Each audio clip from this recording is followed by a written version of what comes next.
Hello friends, welcome back to my channel.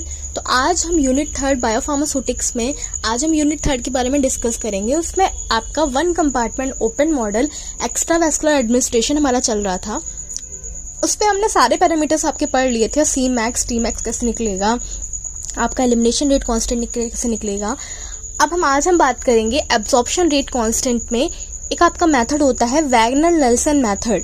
ठीक, आज हम एक वैगनर नेल्सन मेथड्स के बारे में डिस्कस करेंगे जिससे हम Ka की वैल्यू निकालते हैं, एब्जॉर्प्शन रेट कांस्टेंट निकालते हैं। तो वैगनर नेल्सन मेथड्स क्या होता है for the estimation of Ka value.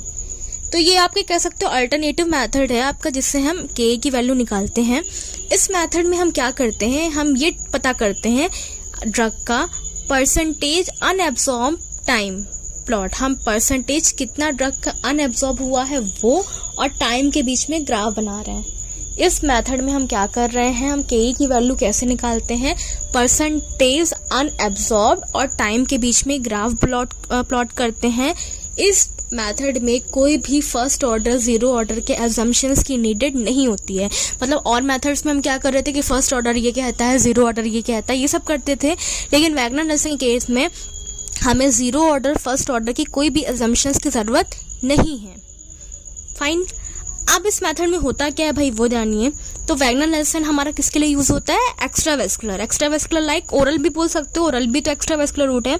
तो सपोज हमने कोई भी ओरली ड्रग ली, सिंगल एडमिनिस्टर करी ड्रग, ठीक, उसमें जो आपकी अमाउंट ऑफ ड्रग एब्जॉर्ब है, सिस्टमिक सर्कुलेशन में जो ड्रग एब्जॉर्ब हो रही है जिसे हम XA से इंडिकेट करते हैं, अमाउंट ऑफ ड्रग जो आपकी ब्लड में एब्जॉर्ब हो रही है जिसे XA से इंडिकेट करते हो, वो क्या होगा, सम होगा। किसका सम होगा, कितना अमाउंट ऑफ ड्रग बॉडी में थी, मतलब X कितनी थी, और कितनी अमाउंट ऑफ ड्रग बॉडी से बाहर निकल गई, मतलब XE।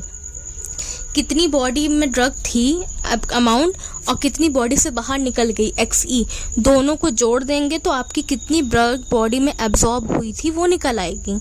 मतलब XA बराबर X प्लस XE।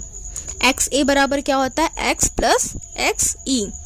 ओके, हम ये जानते हैं कि X बराबर VDC होता है। भाई तो सबको पता है कि X बराबर VDC होता है।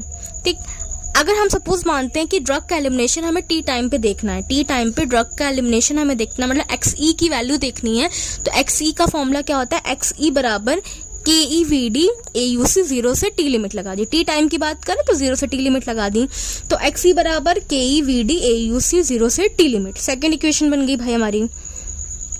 अब हमने क्या किया, ये जो इक्वेशन बन गई सेकंड इक्वेशन, मतलब XE और X की वैल्यू हम पहली वाली इक्वेशन में पुट कर देंगे। हम क्या करेंगे, X और XE की वैल्यू, ये जो सबसे ऊपर वाली इक्वेशन थी XA वाली, उस इक्वेशन में ये दोनों वैल्यूज पुट कर देंगे। ठीक, पुट कर देंगे तो क्या आएगा, XA बराबर VDC, भाई वही X की वैल्यू क्या थी, VDC था, तो VDC प्लस XE कितना था, KEVD AUC 0 से T लिमिट लगा दिया। ये था हमारा। ठीक, ये हमारी इक्वेशन 3 बन गई। इक्वेशन 3 बनने के बाद अब हम क्या देखेंगे कि कितना amount, total amount of drug जो एब्जॉर्ब हुई थी सिस्टमिक सर्कुलेशन में। अब ये तो चलो हमने थोड़ी की बात की थी, अब हम टोटली बात करेंगे पूरे की, कितनी टोटल अमाउंट ऑफ ड्रग जो थी वो सिस्टमिक सर्कुलेशन में एब्जॉर्ब हुई थी। 0 से इन्फिनिटी लिमिट लगाएंगे, मतलब 0 से इन्फिनिटी लिमिट लगाएंगे। तो XA इन्फिनिटी, मतलब हम इन्फिनिटी तक जा रहे हैं, XA इन्फिनिटी लगाएंगे तो बराबर VDC infinity plus KEVD AUC 0 से इन्फिनिटी। ये हमारी चौथी, क्योंकि हम इन्फिनिटी की बात कर रहे हैं, टोटल की बात कर रहे हैं, तो इन्फिनिटी लगा दिया।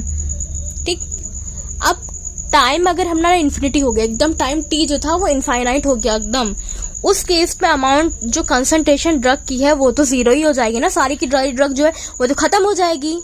जब टाइम ही अनंत हो गया है, उस टाइम पे जो ब्लड में, प्लाज्मा में जो ड्रग की कंसंट्रेशन है वो तो खत्म ही हो जाएगी ना, तो वो तो 0 ही हो जाएगी। तो इन्फिनिटी टाइम में जो C है आपका कंसंट्रेशन इन्फिनिटी, वो 0 हो जाएगा। ठीक, तो हमने क्या किया, ये VDC इन्फिनिटी क्या था, ये पूरा 0 हो गया। अब इक्वेशन हमारी क्या बची, XA इन्फिनिटी बराबर KEVD AUC 0 से इन्फिनिटी। ये हमारी 5वीं इक्वेशन बच गई हमारी, बच गई। ठीक, ये तो चलिए बात हुई। अब लास्ट में हम क्या करेंगे, एकदम लास्ट में हमें फ्रैक्शन ऑफ ड्रग एब्जॉर्प्शन निकालना है। टाइम टी पे कितना फ्रैक्शन आपका ड्रग एब्जॉर्ब हुआ था वो निकालने के लिए क्या करेंगे, x A upon x A infinity कर देंगे, x A upon x A infinity. तो एक्स ए हमने ऊपर लिखा था थर्ड इक्वेशन में, देखो एक्स ए निकाला था, वो लिख दीजिए पूरा ऊपर, वी डी सी प्लस के V D A U C 0 से T divided by X A infinity, जो अभी हमने निकाला है। क्या निकाला है, के E V D A U C 0 से इन्फिनिटी लिमिट, ये ले लिया। अब वी डी ऊपर कॉमन है, वी डी कट कर दीजिए भाई, बचेगा क्या, सी प्लस के ई ए यू सी 0 से टी डिवाइडेड बाई के ई ए यू सी 0 से इन्फिनिटी। ये हमारी क्या हुई, छठी इक्वेशन होगी, फ्रैक्शन ऑफ ड्रग एब्जॉर्ब निकल आया। ठीक, हमें निकालना क्या है, अनएब्जॉर्ब ड्रग निकालनी। ये निकला क्या है, ड्रग जो एब्जॉर्ब हुई है वो निकली है। तो जो परसेंटेज ऑफ ड्रग अनएब्जॉर्ब निकालने के लिए हम फॉर्मूला अपनाते हैं, जो क्या होता है, परसेंट ए आर ए मतलब ड्रग जो है आपकी अनएब्जॉर्ब हुई है, बराबर 1 minus x A upon x A infinity into 100। ये हम फॉर्मूला अपनाएंगे, 1 minus x A upon x A infinity into 100। और x A upon x A infinity अभी हमने पीछे निकाला था, वही वाला उठा के पूरा लिख दीजिए। 1 माइनस क्या लिखेंगे, सी प्लस के ई ए यू सी 0 से टी अपॉन में के ई ए यू सी 0 से इन्फिनिटी और इंटू 100। तो ये हमने क्या निकाला, परसेंटेज अनएब्जॉर्ब टी टाइम पे निकल गया। ये सब निकालने के बाद एट लास्ट हम क्या करेंगे, ग्राफ बनाएंगे। ग्राफ किसके बीच में बनाएंगे, log percent A R A के बीच में, log percent A R A और टाइम के बीच में ग्राफ बनेगा, जो हमको एक लीनियर स्लोप देगा, लीनियर स्ट्रेट लाइन देगा। लीनियर स्ट्रेट लाइन का जो स्लोप होगा वो क्या होगा, माइनस के ए अपॉन 2.303। ये जो सेमी लॉग प्लॉट होता है वो परसेंटेज अनअब्जॉर्ब और टाइम के बीच में बनता है, जो कि स्ट्रेट लाइन हमें देगा। इस स्ट्रेट लाइन का जो कर्व है आपका माइनस के ए अपॉन 2.303 होता है। इस इक्वेशन के थ्रू या इस ग्राफ के थ्रू हम के ए की वैल्यू निकाल लेंगे। ये मेथड चलिए था आपका सबसे अच्छा मेथड है, वैगनर-नेल्सन मेथड, के को एस्टिमेट आउट करने का, क्योंकि इसमें कोई भी असम्पशंस की बात है ही नहीं। लेकिन इस मेथड का एक बहुत बड़ा डिसएडवांटेज है। डिसएडवांटेज ये है कि ये मेथड हम तभी अप्लीकेबल करते हैं, उन्हीं ड्रग्स के लिए अप्लीकेबल करेंगे जो वन कंपार्टमेंट कैरेक्टरिस्टिक्स को फॉलो करती हैं। ऐसी ड्रग्स जो वन कंपार्टमेंट कैरेक्टरिस्टिक्स को फॉलो करती हैं, उनमें ही हम वैगनर-नेल्सन मेथड्स को अप्लाई करेंगे। अदर चीज़ों में हम एप्लीकेबल है ही नहीं करने के लिए। तो ये सबसे बड़ा डिसएडवांटेज है आपका वैगनर-नेल्सन मेथड का। ठीक, इसके बाद हम एक आपको टेबल दिखा रहे हैं। टेबल में हम के ए के ई इनका इफेक्ट बताते हैं, सी मैक्स टी मैक्स और ए यू सी पे इनका क्या क्या इफेक्ट पड़ता है। तो इधर हमने आपके पैरामीटर लिखे हैं, सी मैक्स टी मैक्स और ए यू सी।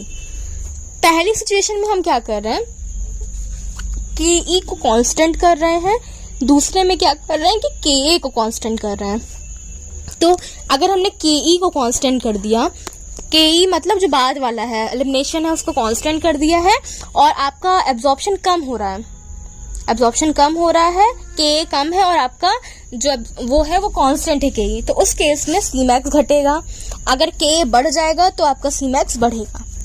अगर इसी केस में आपका के छोटा था, के ई कांस्टेंट था, तो आपका टी मैक्स बढ़ेगा, ए यू सी में कोई चेंज नहीं आएगा।